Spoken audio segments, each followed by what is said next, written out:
benda. Batu, gelas, dan buku juga benda.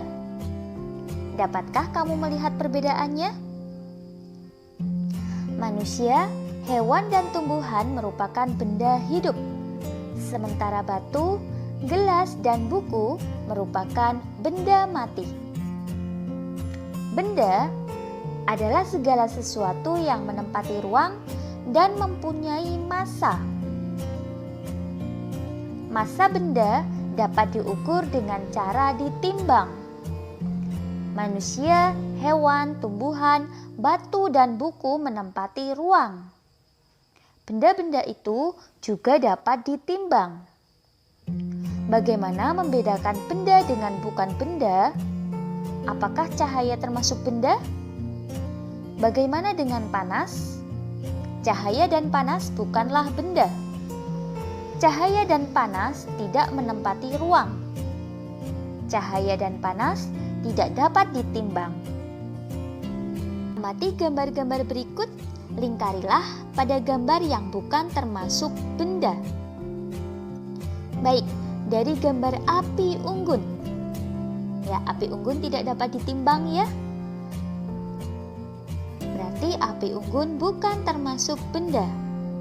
Kemudian minyak goreng. Minyak goreng ini menempati ruang dan dapat ditimbang sehingga minyak goreng termasuk benda. Lalu cahaya lampu. Ya, ini tidak menempati ruang dan tidak dapat ditimbang. Berarti ini bukan termasuk benda. Ada ember. Ember ini menempati ruang dan dapat ditimbang. Berarti ini termasuk benda. Lalu ada es. Es menempati ruang dan dapat ditimbang. Ini berarti termasuk benda. Lalu balon. Balon juga menempati ruang dan dapat ditimbang. Berarti ini juga termasuk benda. Kemudian ada suara. Suara tidak menempati ruang dan tidak dapat ditimbang. Berarti suara bukan termasuk benda. Kemudian radio. Radio menempati ruang dan dapat ditimbang. Berarti radio termasuk benda. Hewan. Hewan menempati ruang dan dapat ditimbang. Berarti hewan termasuk benda. Benda-benda dapat dikelompokkan berdasarkan sifat fisiknya. Sifat fisik benda misalnya warna, bentuk, kekuatan, wujud, atau ukurannya. Yang pertama, berdasarkan ukurannya. Benda yang ada di sekitar kita mempunyai beragam ukuran. Ada yang besar dan ada yang kecil. Ada yang panjang dan ada yang pendek. Kemudian berdasarkan bentuknya, benda-benda di sekitar kita mempunyai beragam bentuk. Nih, perhatikan bentuk-bentuk benda di bawah ini. Ada yang berbentuk bola, ada segitiga, ada yang bentuknya tidak teratur, ada segi empat ya. Berdasarkan warnanya, benda-benda di sekitar kita mempunyai beragam warna.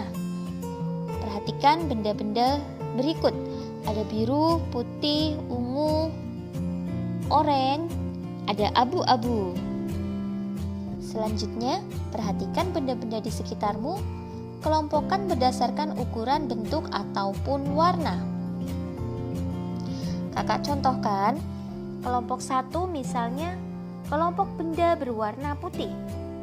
Ada papan tulis, kertas, dan Eternit.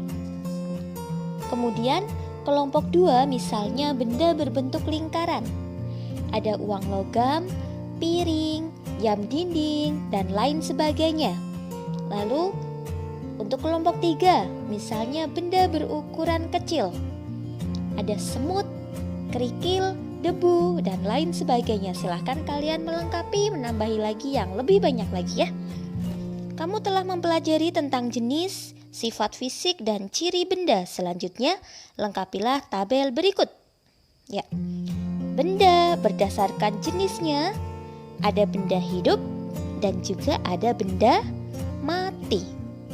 Lalu jika dikelompokkan berdasarkan sifat fisiknya, itu bisa kita mengelompokkan berdasarkan ukuran, berdasarkan warna dan juga berdasarkan bentuk.